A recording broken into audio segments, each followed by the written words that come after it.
Rahmat dengan NPM 2086206040. Saya Niko Nawangwulan dengan NPM 2086206047. Saya Nisatri Andini dengan NPM 2086206052. Dan saya Kurnia Nasika dengan NPM 2086206053.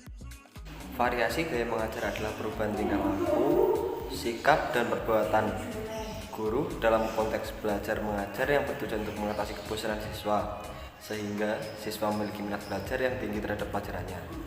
Dan ini bisa dibuktikan melalui ketekunan, antusiasme, keaktifan mereka dalam belajar dan mengikuti pelajarannya di kelas. Di dalam mengadakan variasi pembelajaran, di sini ada 5 tujuan. Yang pertama, meningkatkan dan memelihara perhatian siswa terhadap pembelajarannya. Kemudian yang kedua, meningkatkan motivasi siswa di dalam mempelajari sesuatu. Dan yang ketiga, membentuk sikap positif terhadap guru dan juga sekolah. Yang keempat, melayani gaya belajar siswa yang beraneka ragam. Dan yang kelima, mendorong anak didik atau peserta didik untuk belajar. Prinsip penggunaan variasi mengajar adalah sebagai berikut. Yang pertama, variasi hendaknya digunakan dengan suatu maksud tertentu yang relevan dengan tujuan yang hendak dicapai. Yang kedua, menggunakan variasi secara lancar dan berkesinambungan, sehingga momen proses belajar mengajar yang utuh tidak merusak perhatian siswa dan proses belajar mengajar tidak terganggu. Ketiga, komponen-komponen variasi yang memerlukan pengorganisasian dan perencanaan yang baik perlu dirancang secara cermat dan dicantumkan dalam satuan pelajaran atau RPP. Selain itu, perubahan komponen keterampilan tersebut dapat dilakukan selama kegiatan pembelajaran berlangsung. Yang keempat, penggunaan komponen variasi harus benar-benar terstruktur dan direncanakan oleh guru, karena variasi ini memerlukan penggunaan yang luas, spontan sesuai dengan umpan balik yang diterima dari siswa. Umpan balik ini ada dua, yaitu 1.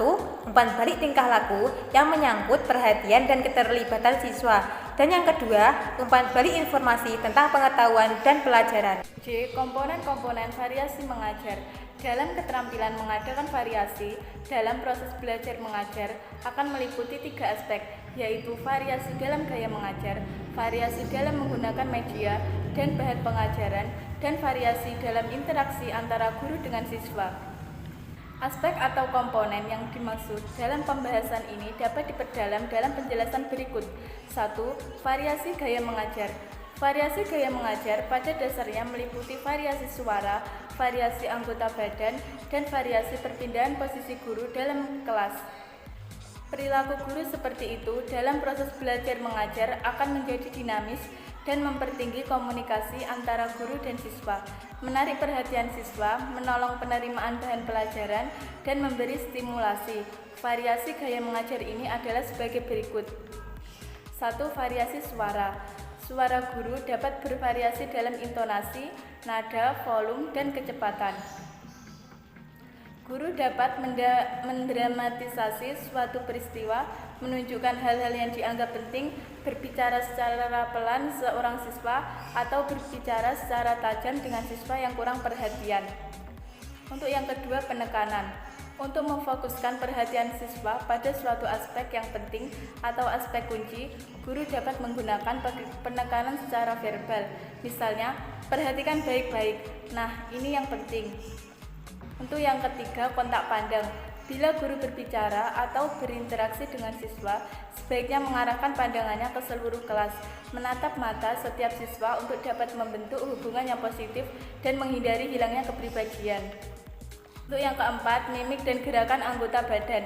Mimik dan gerakan badan merupakan alat komunikasi yang efektif. Mimik dan gerakan badan yang dapat divariasikan antara lain 1. Ekspresi wajah. Dalam pembelajaran mimik atau ekspresi wajah, seorang guru jangan melakukan ekspresi tersebut setengah-setengah atau terlalu overacting karena itu akan membuat bingung siswa-siswanya. Yang kedua, gerakan kepala.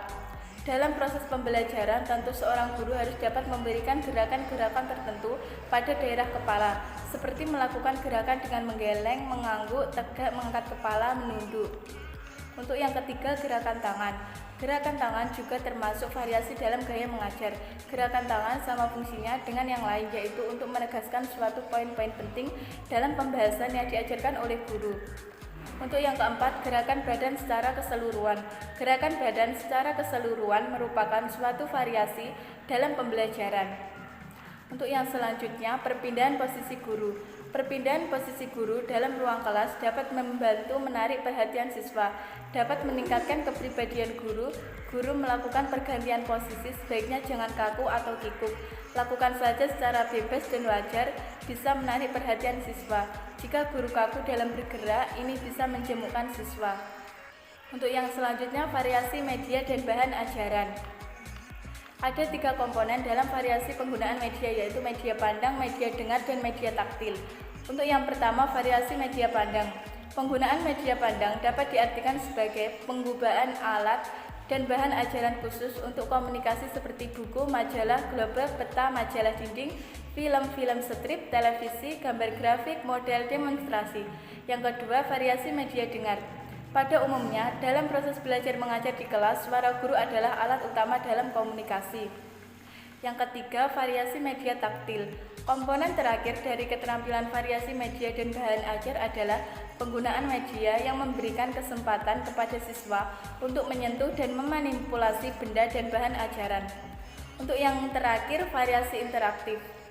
Jika dilihat dari pengorganisasian siswa, pola interaksi dapat dibedakan menjadi 4. Yang pertama, kegiatan klasikal seperti mendengarkan informasi dan tanya jawab atau diskusi secara klasikal. Yang kedua, demonstrasi oleh guru atau siswa tentang satu keterampilan atau percobaan.